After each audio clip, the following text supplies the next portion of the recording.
Hello, long time no see. I have been very grumpy about the state of the world, which is why I haven't really been making many videos. Also, my real life has gotten more busy, and I think also the energy I was putting into this YouTube, so sort of my online feminist time, is now going on Total Woman Victory. I helped them with some of their editing and some illustrations. So seriously, go check them out. I'll put a link to them. They're amazing. They're doing much better stuff than I've ever done. So they are really, really. Yeah. I feel really privileged to be a small part of it. And yeah, you should really read some of the issues because they're amazing.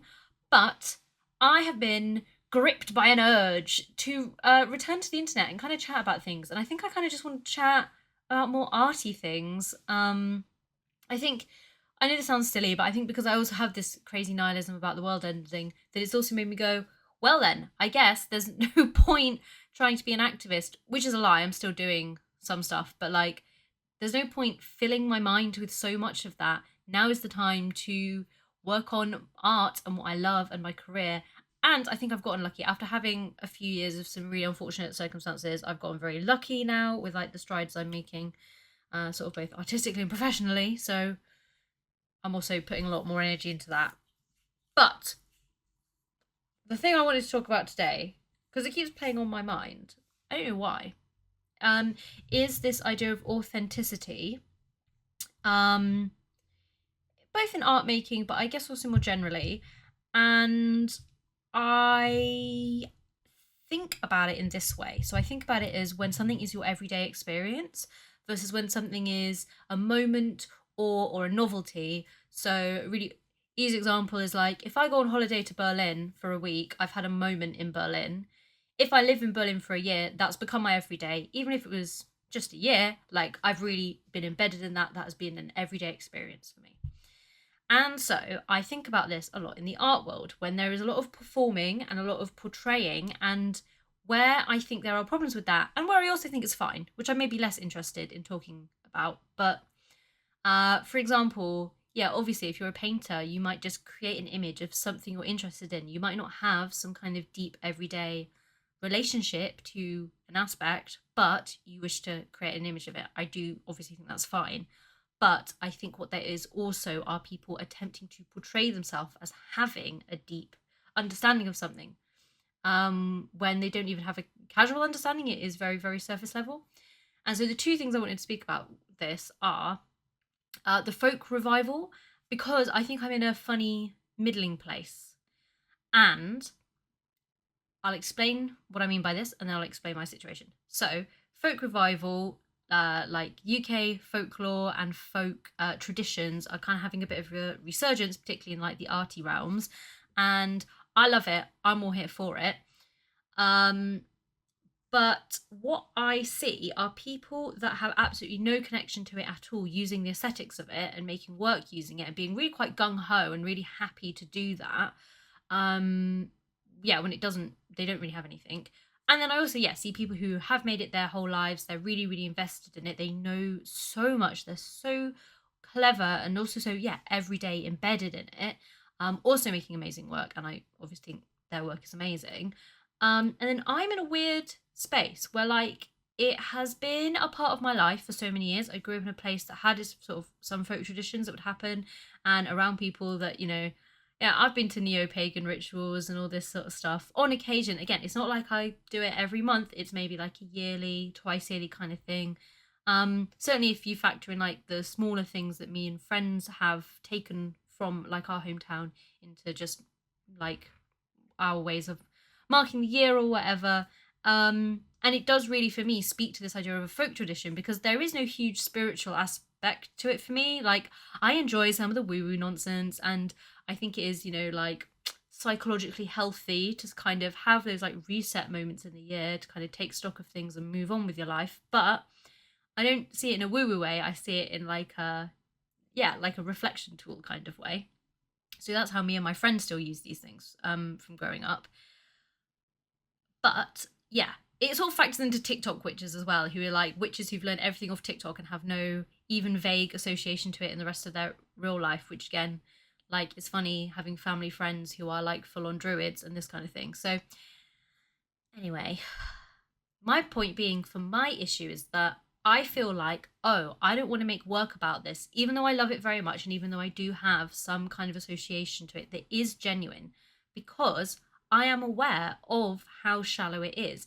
It's not surface level, but it's, I don't know, it's knee depth. It's not it's not super deep, it's not super in depth, but I do have these very genuine um fond emotions about it and like deep associations that really mean a lot to me. But I feel like I shouldn't, it would be inappropriate for me to make work around this because I don't actually have like genuine full on deep knowledge, which is why I then get annoyed at people who really obviously have got really surface level, like not even knowledge, merely just aesthetics, um still going really gung-ho with it and making that their whole thing. Anyway, that then also factors into. Oh wait, I've got a sidetrack. I want to tell you about something else because people talk a lot about this with regards to fashion and style and this idea of like, oh, you need to have like style that reflects the actual life you live, which I do agree with. I also think don't deep it maybe like I think for me that's what I realized was the whole problem with so much like fashion stuff, like in the same way of like if you're spending hours a day doing your hair and makeup, that's probably a detriment to your life. If you're spending hours a day thinking about your clothes, that is also probably a detriment to your life. The big difference being obviously we do have to wear clothes, we don't have to wear makeup, um which I think is why it's a lot easier to still get swept up in all of that style kind of stuff. So, again, talking about everyday, we're talking about occasions. So, I have my everyday outfits. You know, I've got some professional things, I've got some rehearsal things, um, I've got, you know, smart things from like off outs to a party or something. Um, and I went to a shop in my town, which was closing down. So everything was a fiver. And I was looking around, being like, oh, I can get a good jumper, or I can get, it was really hot. I was like, oh, I'll get a good summer dress because I like need a sensible dress for when it's boiling.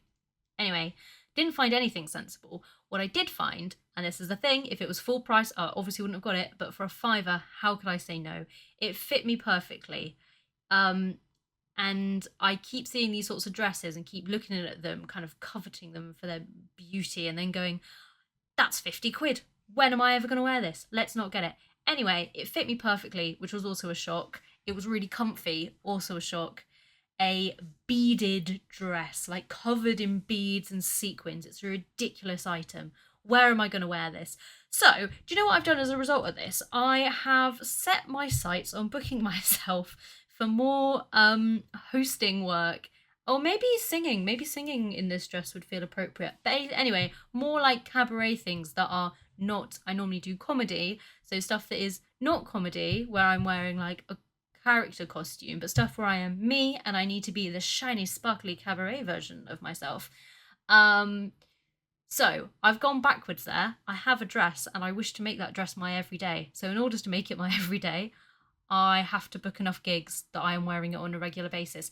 Is that a ridiculous motivation for doing this? Yes. Is it also something I have wanted to do for a long time? Yes.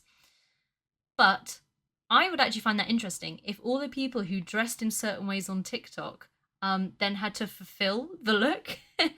Like, I don't know, that I'm the first one that leaps to mind is like the mob wife thing. I'm like, okay, guys, yeah, let's live the reality of being in the mob. That sounds great. Go for it.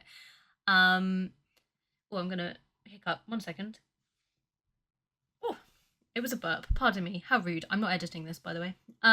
The other thing I wanted to talk about is, in terms of like aesthetics and real and knowledge, is clowns. So obviously, I'm in comedy. I know comedians and I also know clowns, and I find it really interesting how, well, there's a few different things going on. There's two different things going on. There is this clowncore aesthetic, which I'm sure you've seen online, which is, you know, it makes total sense. People are dressing in the manner of a circus clown.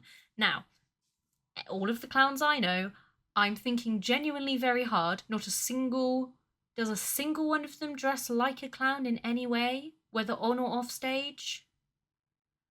No.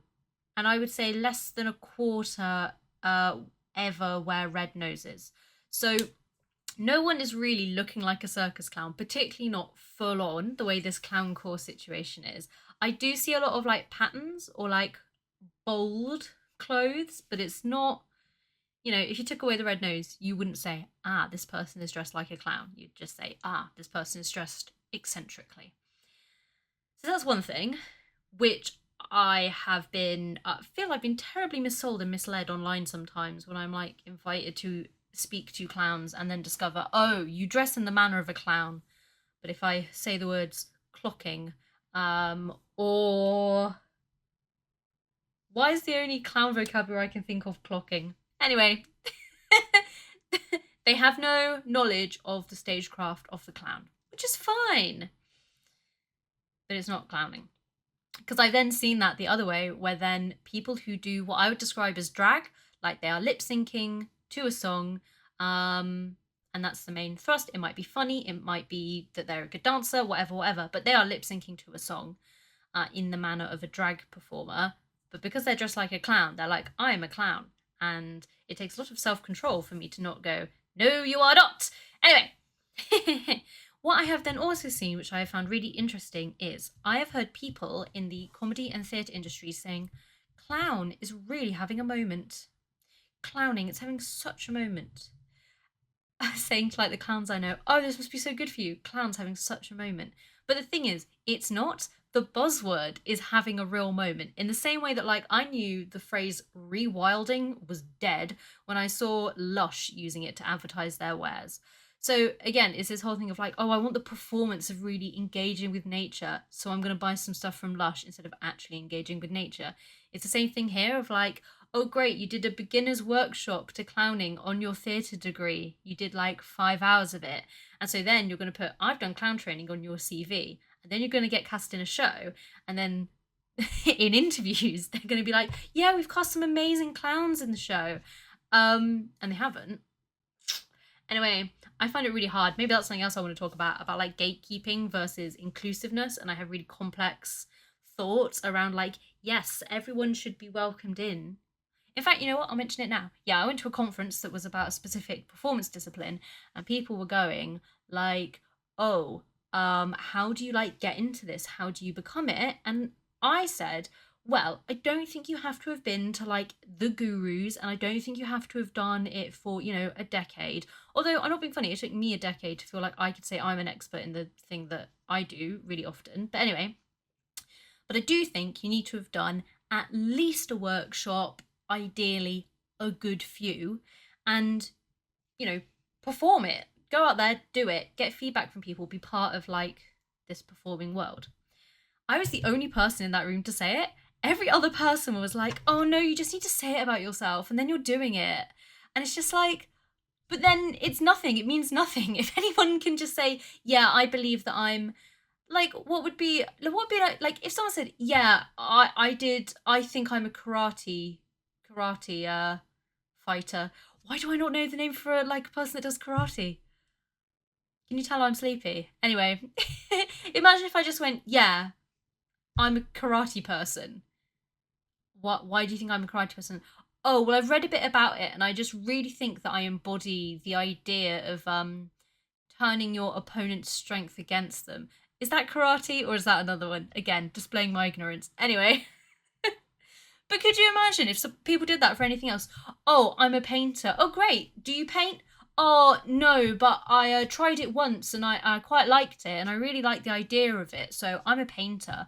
Like, come on, take it seriously. I'm not saying you have to be like bloody Da Vinci, but like, you know, show me a few paintings you've done. Tell me about some artists you like. Like, shut up.